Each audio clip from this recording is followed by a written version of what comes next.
I really started to take notice of it when I started seeing people waiting in the queue with paddles instead of tennis rackets. Tennis club people were saying, no, you're not having our space. Well, sorry. Tennis players freak out because I went, there's a free court, don't tell me I can't play pickleball. I'm going to play pickleball. The city has to give more space for pickleball. Why deface the tennis courts?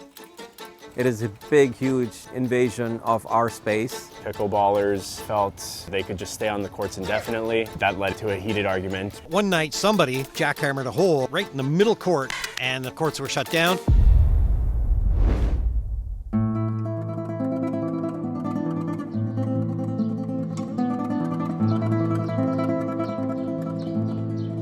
There's a sense of calmness in this place that I get. I'm not a religious person, so for me it would be more spiritual. I love it. There's just something magical about hitting a ball back and forth with your opposing partner.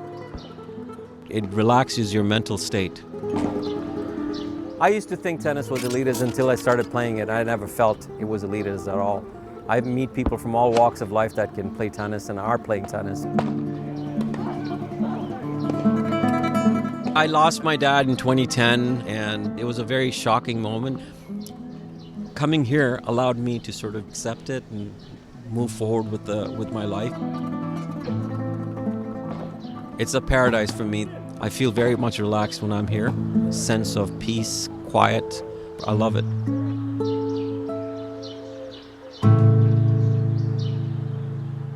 I played tennis, I played ping pong, I played badminton.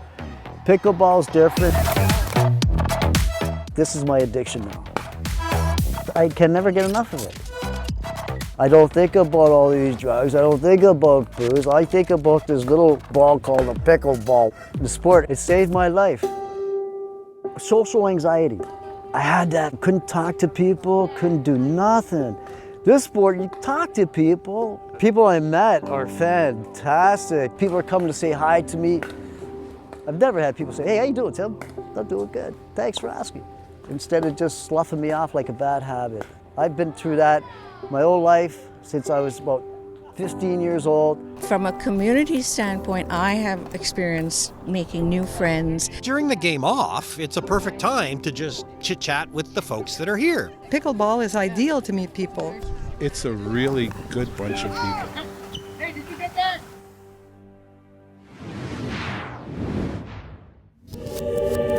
There was something from the 1500s and it involved, you used to have to hit it up into a slanted roof. And then I guess somebody said, well, let's go to opposite ends of this grass court. That was the beginnings of what we know as tennis now. The Canadian Open, it's the third oldest continuing tennis tournament in the world after Wimbledon, the US Open. There's a lot of clubs that were formed over 100 years ago.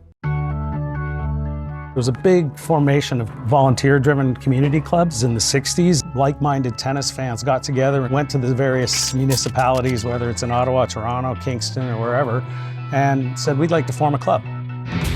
And those are the ones that exist today all across Ontario. There's about 260 clubs. 1965 it all started. A family who had a dog by the name of Pickle.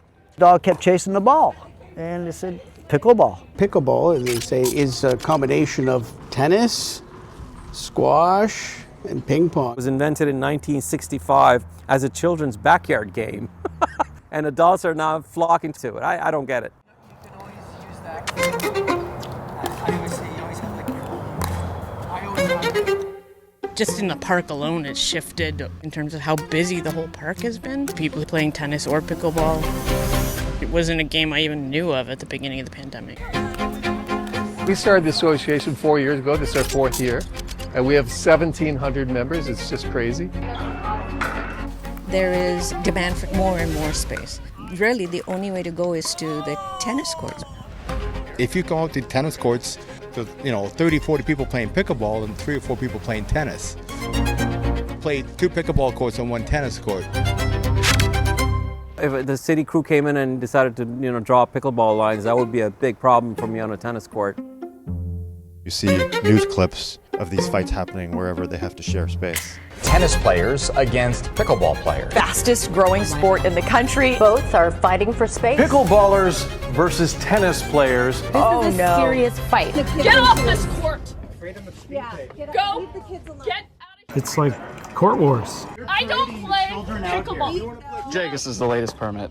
Boy, when I first heard it, this looks like a bit of a joke, but they're serious. I mean, tennis can be a hard sport to play at a certain level, so I think there's a lot of people that pick it up because you can pick it up quickly. The only problem is when they started compromising the tennis players and taking over some of their spots, but they have a right to exist. They don't like us. We talked to the city about getting lines on courts. That was step one, and we have over 100 tennis courts now painted with pickleball. 92 feet 8 inches. Like we want 2, 4, 6, 8, 10 courts here.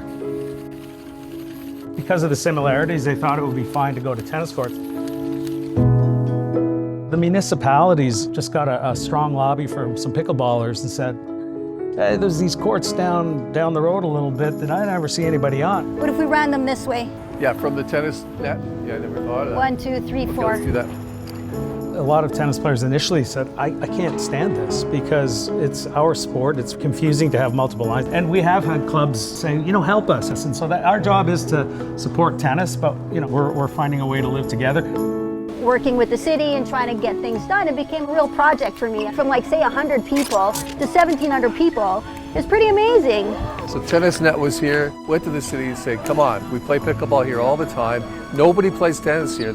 And then they did it. So it was unbelievable to have a whole court removed. There's so much momentum behind it, right? And it's such a fun sport. You don't need to know anybody. You can just show up and play at any court. Pickleball courts built on public land. They were inside a park, and we came down to the courts one morning, and somebody had taken cooking oil and dumped it all over the courts. We spent 2 hours or say trying to clean it up. And so one night somebody hired some contractors to come and jackhammer holes in the middle of the two courts.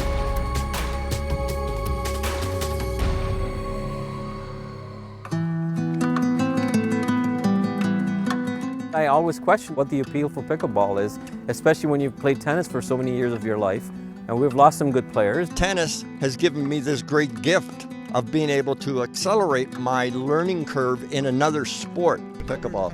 My family actually, when I told them I was playing pickleball, they're like, oh, you're one of those. Whether you're a pickleballer or a tennis player, there's an inherent bias that your sport is the best, and you love it, you're passionate about it. I love the sport. I love the people. The reason I think it's growing so fast is because it's so social. People are tired of sitting at home, and it's a way to get out and meet new people.